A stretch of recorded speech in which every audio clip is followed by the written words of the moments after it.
Bonsoir. Alors, une petite vidéo rapide, très rapide, pour situer l'opinion nationale et internationale sur ce qui s'est passé à Bongouanou. Je fais cette vidéo parce que je reçois énormément d'appels de journalistes nationaux et internationaux. Et donc, cette vidéo va permettre donc à tous les médias d'être au même niveau d'information. Voilà.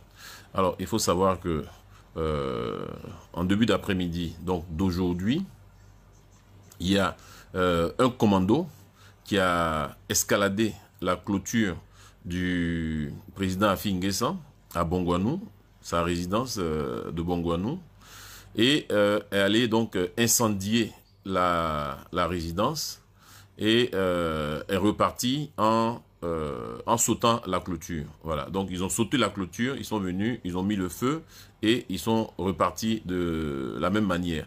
C'est donc une voisine qui les a vus et qui a alerté la police.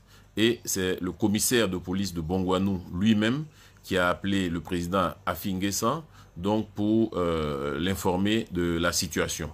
Voilà un peu ce qu'il faut dire. Voilà ce qu'il faut dire pour l'heure. Je voudrais déjà remercier tous les actes, les gestes, les mots de solidarité à l'endroit du président Afi d'une forte délégation donc du PDCI et de sa jeunesse qui à l'heure actuelle est en train donc de converger au domicile du président Afi pour aller donc lui dit Yako, comme on dit de façon triviale, de façon habituelle en Côte d'Ivoire. Je remercie donc tous ces gestes de solidarité à l'endroit du président Afi et je lance le message que le président Afi n'est pas du tout affecté.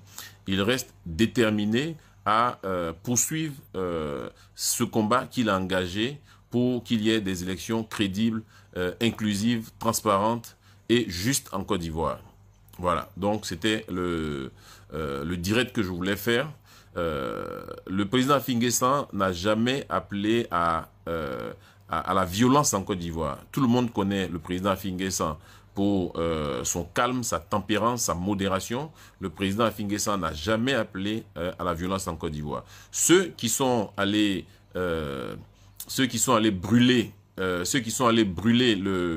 le collège du maire de Bongouanou, parce que c'est un maire FPI, son collège a été également brûlé à Bongouanou. Des commerces appartenant donc à des responsables du PDCI et du FPI également ont été brûlés à Bongouanou. Je vois que certains s'en réjouissent, je vois que certains s'en réjouissent, ils dansent, c'est très bien. Des vidéos, c'est que ça laisse des traces. Voilà, les vidéos laissent des traces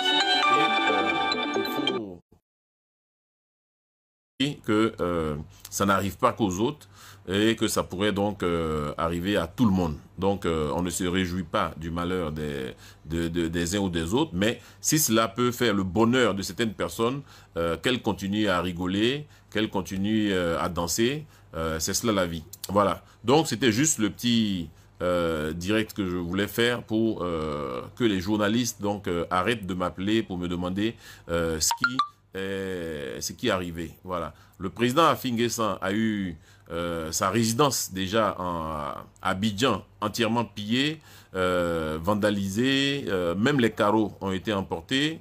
À Bongouanou, c'était pareil, ça a été incendié, mais il n'a pas faibli pour autant et il continue parce que le combat qu'il mène est juste. Voilà. Donc, c'est ce que j'ai voulu dire. Oui, effectivement, le collège IEGT de Bongouanou a été incendié, effectivement. Et donc, mais voilà. Très bien. Merci et à plus tard.